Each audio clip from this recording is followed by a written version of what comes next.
Oke, baik. Assalamualaikum warahmatullahi wabarakatuh. Perkenalkan, nama saya Abdullah Iswandi Amir dengan NIM 2213444001. Oke, di sini saya akan menjelaskan kembali mengenai praktikum modul ke-0 pengolahan teks pada mata kuliah Sistem Komunikasi Multimedia atau Teknik Komunikasi Multimedia.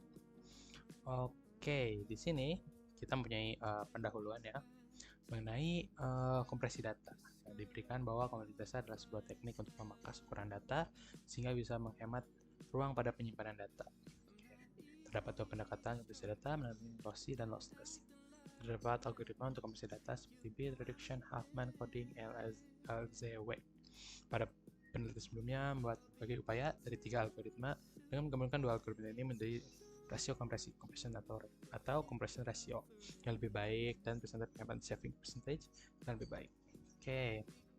Dan dibilang bahwa dalam aplikasinya teknik-teknik compression tersedia dapat digunakan selain jenis media teks, suara, gambar, dan video. Oke, di sini diberikan bahwa program kedepannya teknik dekompresi saat kelas teori akan diaplikasikan data berupa teks.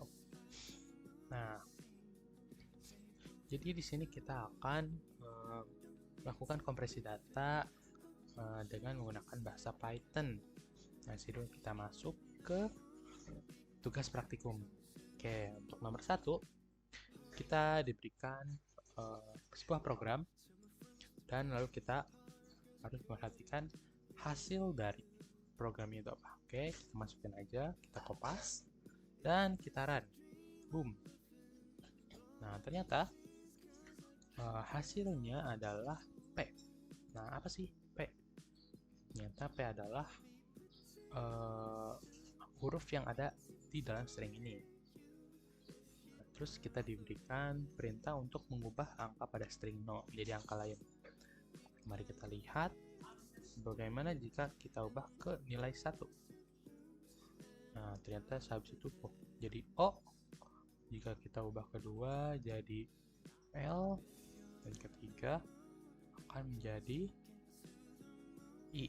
Nah, kalau kan kita lihat urutan ini 0, 1, 2, 3 ini merujuk pada kalimat yang berada di variabel string, sehingga string dan di dalam kurung ini merupakan indeksnya, indeks dari kalimat yang berada di string. Nah, indeksnya tuh berarti dimulai dari 0 hingga akhir nanti. Makanya kalau misalkan kita ubah ke 11, nah ternyata 11 adalah n. Nah, itu n ini. Coba kita hitung ya. Dari 0, 0, 1, 2, 3, 4, 5, 6, 7, 8, 9, 10, 11. Nah, jadi n ini adalah 11. Nah, kenapa nggak 10? Karena karakter spasi ini terhitung ya. Nah, kalau misalkan kita masukkan 10, nah kosong. Ya, artinya itu adalah spasi. Oke, tulis fungsi dari program di atas pada sudah. Oke. Di sini fungsi yang pertama adalah string ya. String itu menjadi menyimpan kalimat yang kita ingin simpan di variabel string dengan menggunakan kata kutip. Nah, dengan menggunakan tanda kutip ini kita tahu bahwa dalamnya itu adalah sebuah kalimat. Dan print seperti dalam bahasa C, print ini memunculkan hasil. Nah, ternyata di sini hasil dari string. Dengan dalam tanda kurung ada angka. Nah, angka ini adalah indeksnya. Jadi memunculkan memunculkan huruf sesuai indeks dari dalam string. Oke, kita lanjut ke nomor 2. Nomor 2, kita diberikan program ini. Terus fungsi dari program di atas seperti itu. Coba kita run dulu aja ya.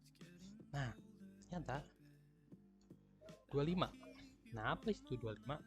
Nah, yang beda di sini adalah tidak ada indeks ya, tapi ada length. Nah, itu termasuk integer. Jadi maksudnya hasilnya itu integer. Nah, length ini adalah singkatan dari length atau panjang. sehingga panjang huruf atau panjang indeks di dalam string.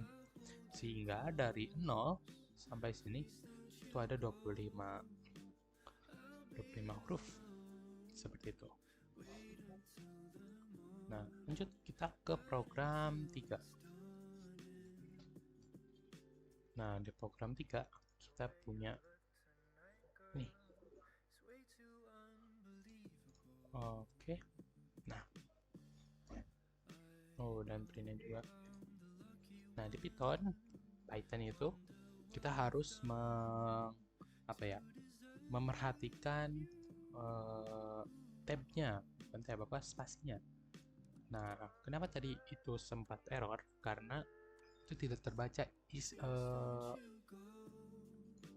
isi dari loop for-nya. Nah, jika kita menyesuaikan dengan program yang ada di yang Bapak berikan, itu kita bisa menyesuaikan ke program aslinya. Nah, jika kita run nomor 3, nah, oke, hasil diurut secara ke bawah, secara vertikal. Politeknik Negeri Bandung, dan hasilnya itu ada total dari length-nya. Nah, itu gimana? Nih, mari kita lihat. Di sini diberikan fungsi dari program di atas. Oke, ini fungsinya yang pertama adalah string. Tadi seperti nomor 1, string itu untuk menyimpan kalimat ya. Variable string itu untuk menyimpan kalimat. Oke, sekarang X. Nah, X di sini kita bisa gunakan sebagai length-nya atau variabel untuk mengcounting atau menghitung jumlah indeks yang akan ditambah di loop for. Oke, berikutnya itu ada pengulangan for. Nah, for dengan indeks i sampai range-nya itu length string. Nah, ini tuh sampai indeks dari si string itu 25. Nah, jika masuk ke for-nya, kita ada perintah untuk menambahkan x tambah 1. Nah, lalu kita menyimpan di x-nya lagi. Jadi itu menyimpan x jika ada pertambahan. Nah, dan ini juga diberikan print string i. Nah, sesuai indeks i-nya. Oke. Lalu setelah program ini selesai, akan memprint dari nilai x. Nah, misalkan kita mulai dari 0 ya. Oke, masuk string x-nya 0 dan kita masuk ke indeks 0. Nah, saat indeks 0, x-nya itu akan bertambah 1 dan akan memprint string 0. Nah, jadi indeks 0 yaitu P akan tercetak. Nah, makanya ini P awalnya. Habis itu diulang lagi, ditambah dengan sekarang indeksnya 1. 1, x-nya jadi yang pertama, yang tadinya 1 jadi 2, berarti tambah 1. Terus disimpan lagi di variable x. Nah, masuk ke print string i, indeksnya kan masih 1. Nah, indeks 1 jadi di string ini adalah O, makanya O. Begitu selanjutnya sampai 25 kali sesuai dengan length stringnya. Nah, ketika 25 tercetak G. Nah, ini kan udah beres berarti ya. Nah, dan ini juga sudah menjadi 25. Nah, itu nantinya akan dicetak X-nya di akhir. Makanya nanti di sini di akhirnya adalah ada 25. Itu dari perintah print X-nya ini. Oke. Itu juga udah masuk ke fungsi tab baris ya. Lanjut, buatkan flowchart. Oke. Untuk flowchart dari programnya.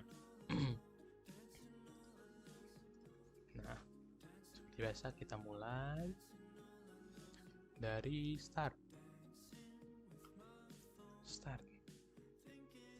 Nah, karena kita udah diketahui programnya, jadi gampang banget ya untuk membuat flowchartnya. Jadi ada input dari string, Jadi stringnya itu ada kalimat apa ya? Memasukkan kalimat pada variabel string. Itu yang pertama. Langsung yang selanjutnya kita akan menginisialisasi atau mengosongkan si nilai X. Menginisialisasi variabel X. Oke, nah di sini kita ada loop for. Nah, loop for biasanya dilambangkan dengan bentuk segi 6 seperti ini. Oke. Ini tuh dari I sampai length dari si string, variable string.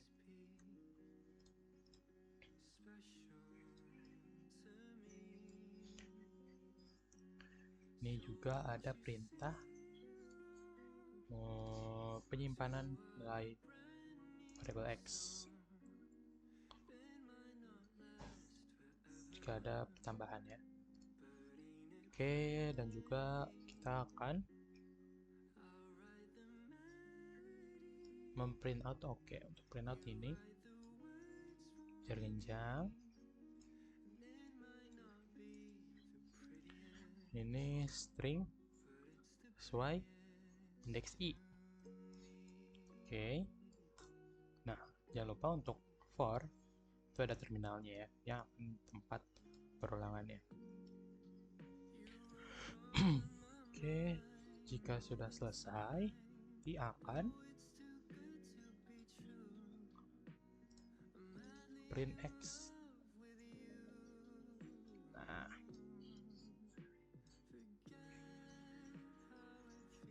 jadi dimulai dari start, kita akan memasukkan ke variabel,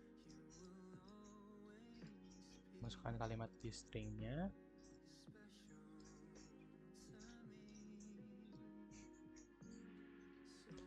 dari memasukkan kalimat pada string, kita menginisialisasi ke variabel X. Nah, dari sini loopnya kita masuk ke pertambahannya.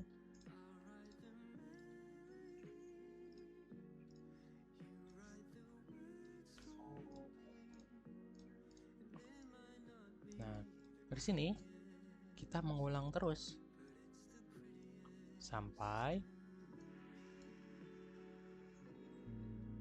agreed ya.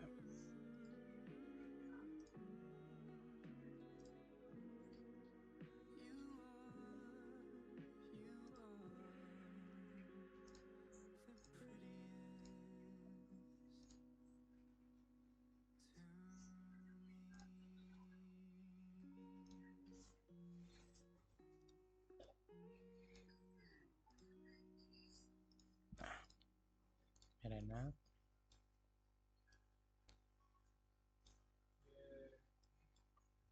Waduh.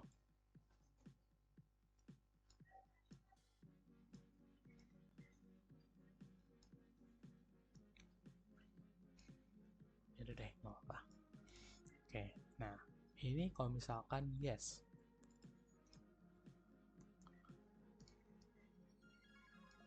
Nah, dari ketika sudah melebihi,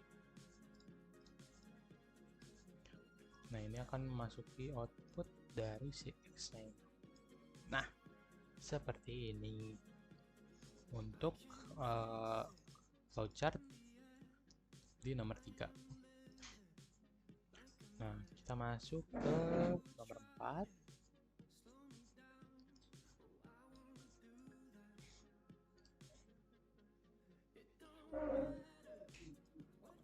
Nah, di nomor 4 ini kita punya permisalan.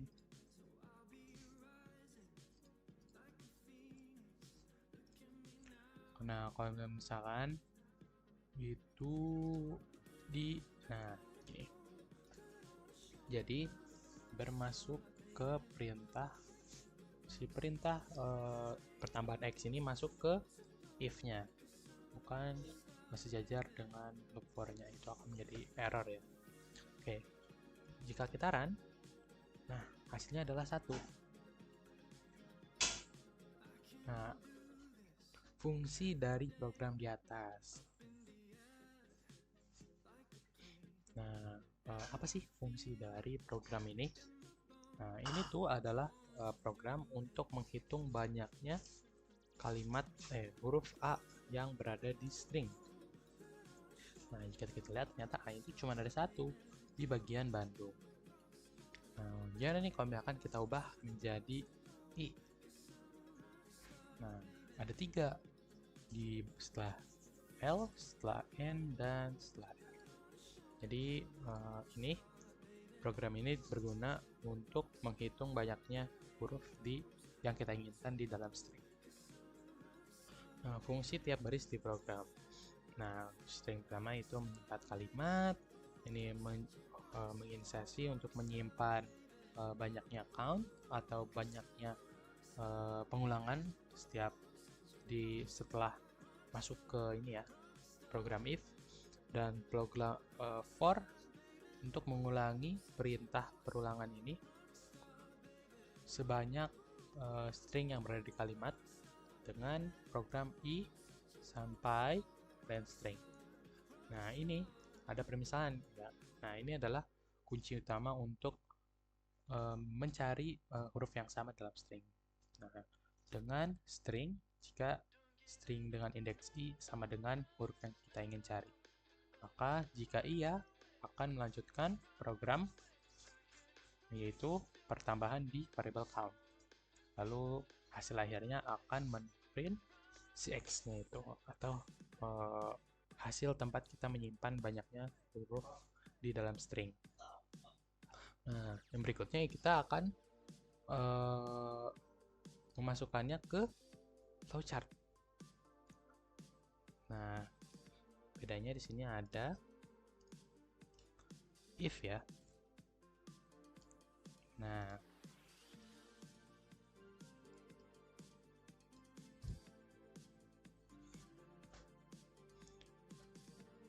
sini if-nya jika string dengan indeks i itu akan sama dengan A atau huruf yang kita cari. A. Nah, jika iya, maka akan menambah tempat variable untuk count-nya ya.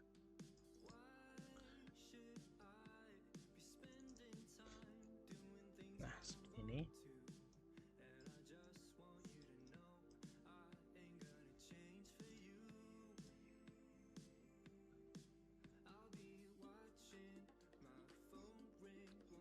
Oke.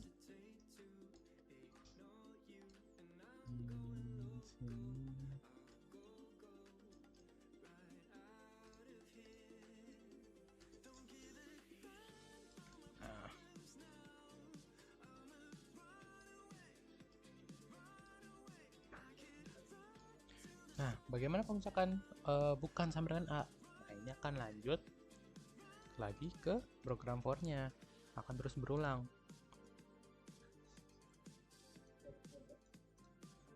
Nah, seperti ini. Dan ini jika no.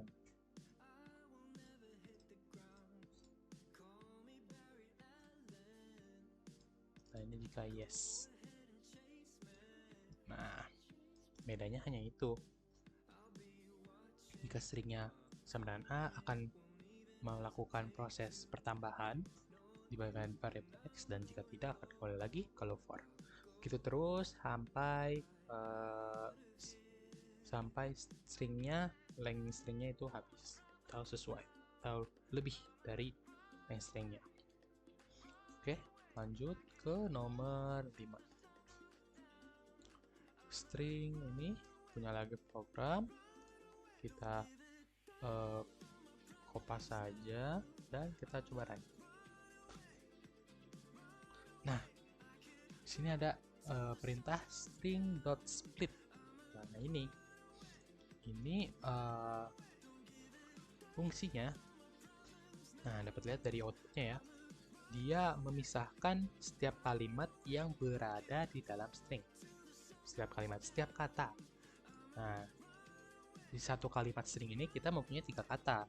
Nah, 3 kata ini akan dipecah dengan program split yang nantinya akan dimasukkan ke dalam list. Nah, ini adalah sebuah list. Nah, kita lanjut ke nomor 6. Nah, kita punya lagi nih programnya. Nah, setelah kita run, ada Politeknik Negeri Bandung. Nah, nah, ingat yang tadi nomor 5, kita hanya memasukkannya ke dalam list. Nah, ternyata di dalam listnya ini, ini tuh ada indeksnya. Nah, di program 6, kita memanggil setiap indeksnya.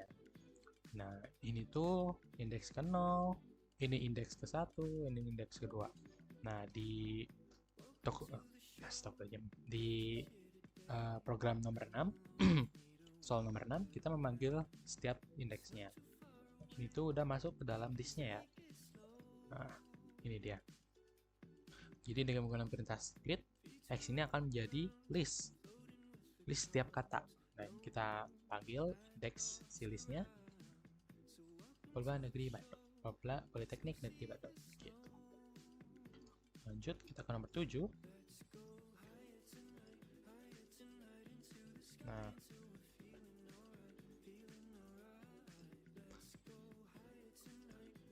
Nah, setelah kita run, hasilnya hanyalah poli. Nah, kenapa? Itu karena sama. Ini adalah sebuah list. Variabel ini tempat variabel itu berguna untuk mengosongkan 30 list yang kosong karena none sebanyak 30. Nah, dengan menggunakan perulangan, kita tuh menyimpan string i ke dalam variabel atau list yang kosong sesuai dengan indeks i. Jadi kalau misalkan kita mulai dari indeks 0, kan P ya. Nah, dari P ini kita pindahkan ke dalam variabel list yang kosong, variabel 0, sehingga hasil nanti ini sesuai dengan list sesuai dengan string i-nya. Nah, ini dia. Hanya memindahkan listnya atau memindahkan posisinya dari string ke variabel. Gitu.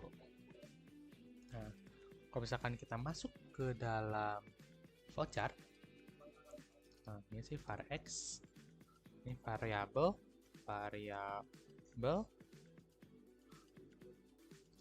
Nah, ini juga selain menginisialisasi, ini mengosongkan list sebanyak 30.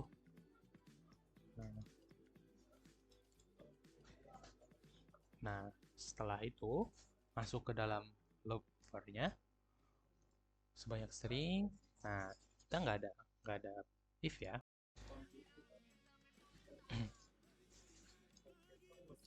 Nah, ini memindahkan variabel sesuai indeks i, atau kita bisa tulis memindahkan string i ke variabel sesuai indeks i.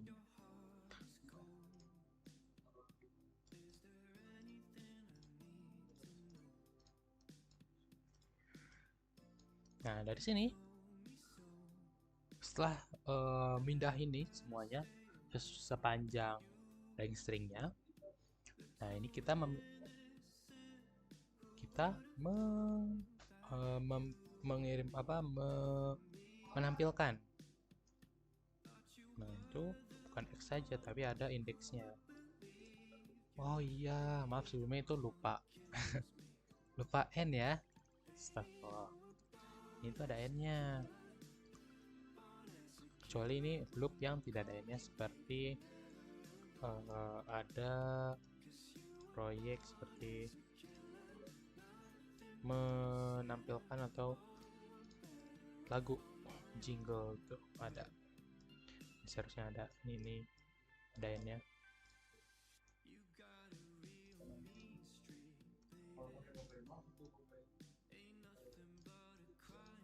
Nah ini tuh X-nya sesuai dengan indeksnya.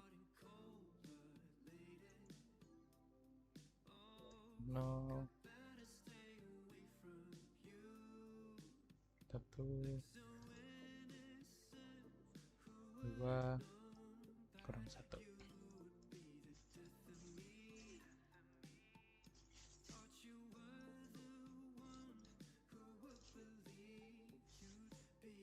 Nah ini adalah flowchart-nya.